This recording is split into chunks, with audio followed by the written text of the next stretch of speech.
Okay, today we're going to make a chai tea concentrate using fresh whole spices and fresh ginger. And first I want to talk about how to choose your ginger. If you go to the grocery store, you'll see it comes like this. This bag is about $8 worth. It's a little less than 3 pounds, and it was $2.99. So what you want to do is look at the cut ends and make sure they're not moldy. Don't look for green or blue mold, and I tend to not buy them if they're like that. If the rest of the ginger looks really good, just break it and leave the moldy part there. Now, when I use ginger, get out of the way, to make chai tea, I don't peel it. All I do is rinse it. You can't see me rinsing it. I'm rinsing it. Scrub it real good if it's dirty. This is a real nice clean batch. And then what I do is, depending on the situation, sometimes I'll do this in a hotel room, even, where I'll just, if they have a kitchenette, I'll just buy some fresh ginger at the local grocery. What I do is I just slice it as thin as I can with a good sharp knife. Even done it with a dull knife at the hotel rooms. Alright, and when you get a little stack like that, the smaller you slice it, so just run down through the stack a couple times. The smaller you make it, the stronger the flavors you're going to get out of that ginger. I'll take a pan, this is a 3-quart pan, and this is my little filter thing for my sink. I love this thing. You don't have to use filtered water, but we are on city water, and I like to filter the water. So you add your chopped ginger to that. I will use, for 2 quarts, I will use probably about the size of the palm of my hand without my fingers. So that's about the size of the palm of my hand. I might want one more piece like this in there, because I like it a little on the strong side. That's about how much I'll use. Put this off for now. The other way to do it, if you find you like this, you make it once just by chopping it by hand. If you find you like it and you have a food processor, cut it in chunks about this big just to get it started. This is what I really do most of the time. Cut it in chunks this big. Put that in my food processor with the chopping blade and pulse it. Pulsing it gets it to get into the blades instead of making a paste at the bottom and having big chunks at the top. So that's on. Pulse is kind of like a heartbeat. And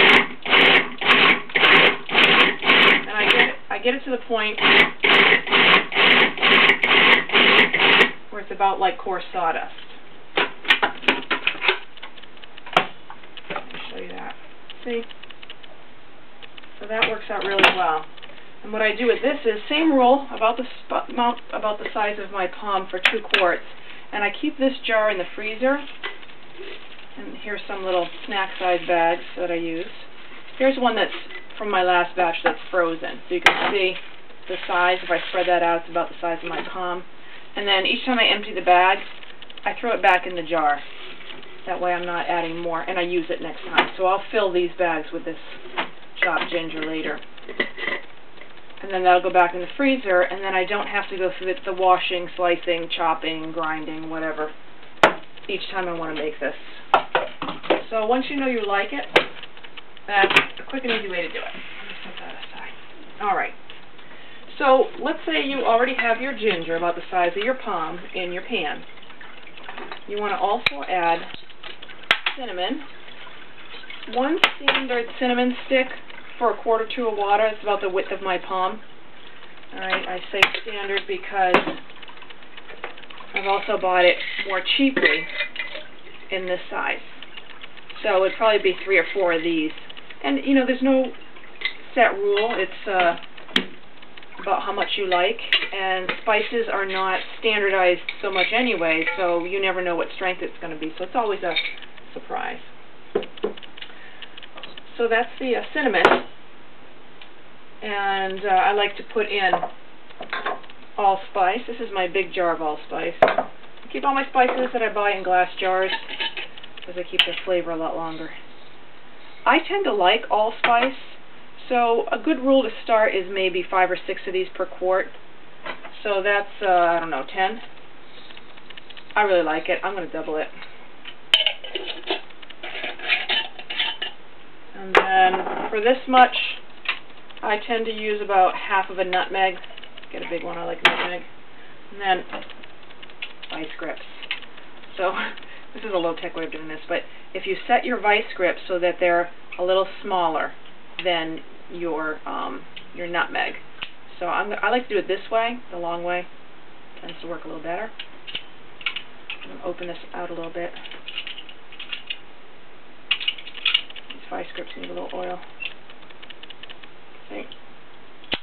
There we go. See? Perfect. Put one of those in there. The rest for the next batch. This is how I started out doing my chai tea, with just these 4 spices. Since then, I have started adding, you can or not, doesn't really matter, a few cardamom pods,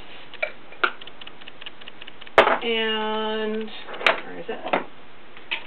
Just a touch of black pepper, not too many, so maybe 4 or 5. That'll make it hotter, hotter, spicy flavor. It won't taste like pepper. And then a couple of cloves for this size. These are just bottles I had around, and these are spices I bought in the bulk section of Whole Foods. This is just another version that comes off of the discount store, the grocery store shelf. It doesn't really matter. When you're starting out, you'll develop a taste. Ideally organic, but you know what, if you need to go to the grocery store, don't worry about it. Alright, this is going to go on the stove. I'm going to bring it to a boil fairly quickly, uncovered, and then I'm going to turn it down to just barely simmering. Put the lid on and let it simmer for 30 minutes. And then I'm going to turn the heat off. You can use it right away. It's going to have a little bit of a harsher taste this way, but you certainly can use it. When I'm completely out, I'll dip some out of there and use it right away. But I really think it develops the best flavor if you let it sit for several hours or overnight. As long as the cover's on, you've got a sterile environment in there, you're good to go. I've never had any problems with it spoiling, even though I make rather large batches and keep it in the fridge. You just might want to put a sticky note, if you're not the only one that lives in the house, saying do not open this lid. I have to do that for my husband. He tends to do a lot of dishes and clean up my projects by throwing them out sometimes. Alright. I made one ahead of time so you can see. This one I made yesterday, so look how dark it is. I hope you can see that. That is has sat for probably 16 to 20 hours. So what I'm going to do with that is, I like these little swing top bottles. You can buy these at beer and winemaking supply places for a few bucks. I actually got these for about half of what I would normally pay for them, but I spotted them with some kind of natural soda from Europe in here, and they were $3 in a discount store. Even if I poured out the soda, I was getting a really good deal for the bottle. 2 ways of straining this. I bought this in a kitchen supply place. It's just a stainless steel funnel, and it has this little removable strainer. This is a perfect strainer for this type of thing. So this is the funnel I used. Before I had this, I used a regular cheap little plastic funnel, and one of these, you can see it gets squished up in the drawer, so I need to kind of straighten it out, and one of these. It takes either 2 people to do this because of the size of the pan, or I have to dip it out.